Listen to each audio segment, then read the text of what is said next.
Hello YouTube, NW Order for Life here again. This time bringing you Akame ga Kill episode 1 review. This is a really good show. I think I'm definitely going to do this every week. This episode is a little late because I watched it a little late, but from now on, whenever the episode comes out, I'll watch it as soon as I can and get a video up as soon as possible. So episode 1, we start out with this young man, Tatsumi, comes from a village in the country. He wants to make money in the imperial capital to save his village. He's also a monster slayer. It starts off with him slaying a monster and showing off he's got a nice bag of money and whatnot. So he's made money from killing monsters to get into the capital. So he gets warned by the people he saves in the beginning about the capital being corrupted. So he goes to the capital, and he tries to apply to get into the military, and he pisses off the recruiter because he wants to become like a commander before starting out the infantry. So the recruiter kicks him out, and he meets this woman who takes advantage of his kindness, and she makes him buy her meal and alcohol, and pretty much makes him lose a lot of his money, and then she fools him into thinking that he can get into the army because she knows someone and she'll give them the money on his behalf. So he gives her all his money and he is pretty much screwed. She leaves him at the tavern, and so he's got to sleep on the streets because he's got nowhere to go.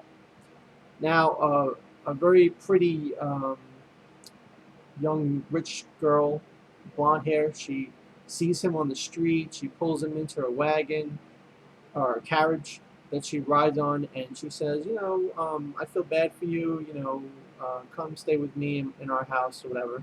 And they bring him there, and the family is like a picture-perfect family, a beautiful older daughter. I don't know if that was the older daughter, if that was the mother, but a very, beautiful woman with blonde hair, the young daughter, and the father is, this proper, nice man sitting in a nice armchair, and they're discussing things, and they're like, "Oh, we feel so sorry for you. Your goals are admirable, becoming part of the military, and they're going to help him. They're going to keep him there for a little bit while he saves up some money, while he, and they have connections, so they're going to put him into the military." And he's like, "Oh, thank God, I found somebody who's kind to me. I found a kind family, despite that horrible woman who tricked me." And so while staying with them, he finds out that there's this group of assassins called the Night Raid. And like their name suggests, they attack at night. So attacking at night, they only attack rich individuals or, people with money in the capital. This is what he finds out from his family. And so one night, or maybe it was that night, when he goes to sleep, there's an attack on the family, and the woman, the wife, or yeah, I'm pretty sure she was the wife, the woman with the long blonde hair, the woman, she is walking like in the hallway. They show her like writing like "Dear Diary" or something towards that effect, and she gets sliced like clean, like off, like through the torso and I think through the shoulders. And the assassin doesn't makes like a half-hearted apology, and just flat out murders her. And then we see the father, and he's being choked out by hand, and he's like, he can't breathe, and he's like, "Please, I have a daughter, please don't kill me." And then he gets killed. They crush his neck. And then we see Tatsumi. He goes to the window. He feels like there's a murderous intent. Something's wrong, and he goes looking for outside, and he sees them. He sees the night raid in the night air on this like invisible string, is what we can see. So it looks like one of their abilities is invisible string. And let me go into the night raid just for one second to talk about their individual abilities. The group looks, pretty varied. One of them has like these animal cat-like powers, so you can see like like lion claws or something to that effect, cat ears. Another one seems to have the ability, to shoot long range with this like sniper rifle cannon thing. Another one, like I said, had the strings, so probably uses them like a form of attack. And another one's like a big guy in like this big suit of armor kind of thing. And I forget what the last one's abilities were. Oh, and then there's two more, like this raven-haired sword girl. She seems to be like just a typical assassin, slicing and dicing. She's got this long raven-like hair, and I think that was all of them. The pink-haired girl that I'm thinking about, the second one, she might be the one with the cannon, but we don't actually see. I don't remember who actually fired the cannon shot, the sniper rifle gunshot thing. But whatever it was, their powers look pretty well varied, and I like the look of it, and I think that it's pretty cool. Anyway, so going back to the story, Tatsumi sees that they're trying to kill the young girl that saved him, and the raven-haired girl is trying to kill them. So he steps in front of her and he puts his sword out, and he's this monster slayer, so he's a pretty good sword fighter. But he's scared to death of this girl with the sword, this raven-haired girl, and he's freaking out. But he's decided he's got to protect her because she was kind to him, and she's a good person, whatever.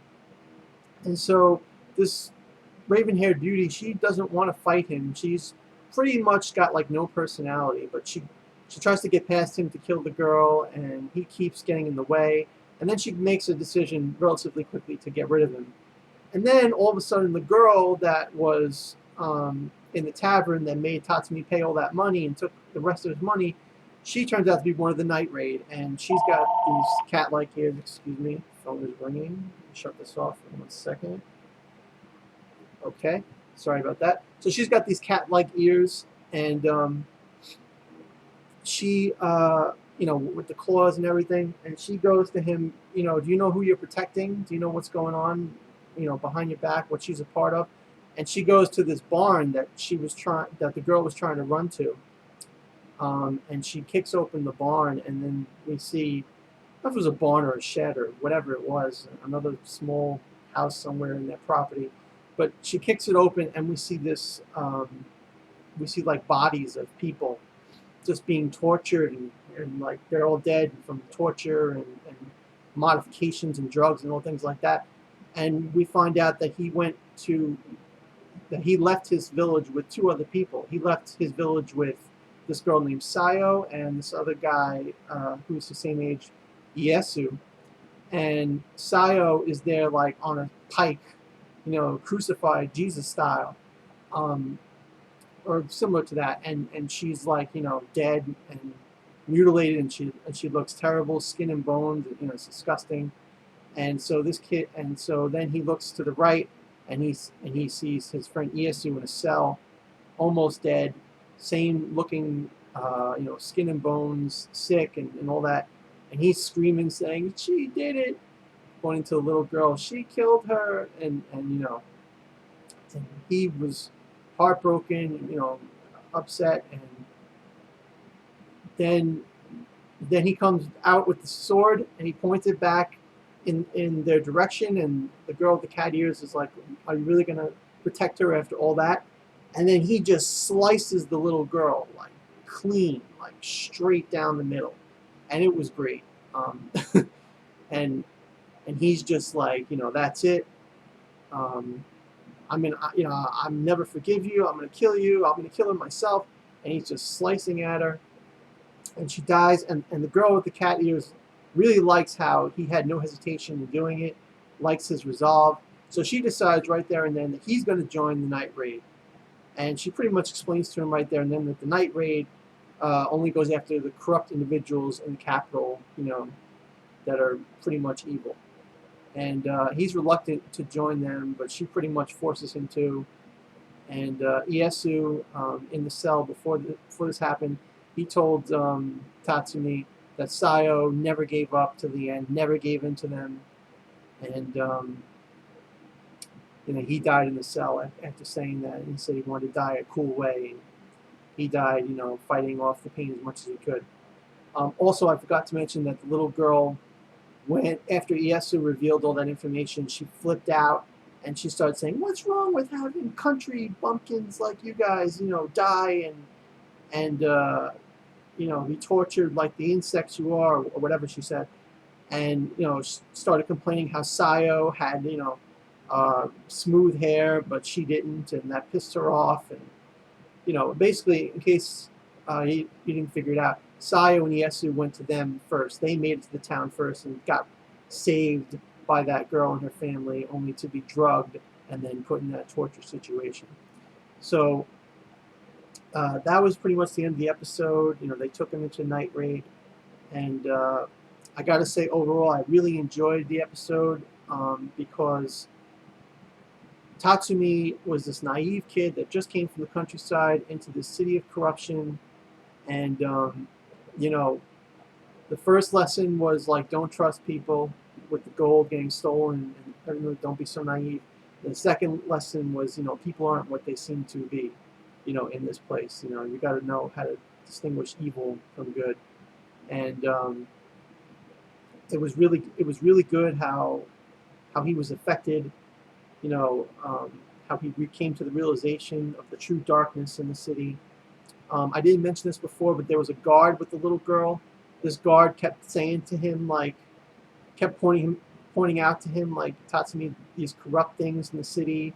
And the guard would say, when he was alone, in front of the camera, he would say, not in front of the camera, but when the scene was just on the guard, he would say that he's done things that won't be forgiven. He's sinful too, and things like that. And we never know what that means, but we find out, that it means that the guard knew about the whole thing with the family and what they did, and he, never did nothing to go against it. So he felt guilty about it, obviously. So like I said, the Night Raid itself seems like a cool group of vigilantes that are doing what needs to be done to get rid of evil, and they seem to have various different types of abilities. So there's some nice there's some nice, not contrast. I can't think of the word, but an assortment of abilities. There's some good variety. That's it, variety. and I think this series has a lot of potential, or this show for this season has a lot of potential. So I'm going to review this every week. This is episode 1 review. And I think if the show goes in the direction of that, Tatsumi learns a new lesson every time he goes out there, sees a new type of corruption, it could be really good, by changing Tatsumi from this naive country kid into this killer towards the end, but this killer that fights for justice or whatever. That would be really cool. Also, can't wait to see how they delve further into the corruption of the capital, aside from this one little family, that probably had really no influence and no importance at all, aside from their secret hobby. So, can't wait to see how corrupt the capital is, how evil, it gets, and how Tatsumi grows and develops during this anime. Definitely recommend it to everybody. Check it out. Akame ga Kill, I believe it's called. I'll just make sure. Yep, Akame ga Kill. And that's pretty much it. Thanks for watching.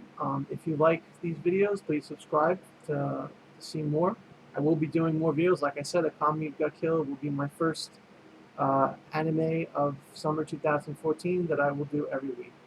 And it will be on time as soon as I get to watch the episode. Thanks for watching. Have a great day.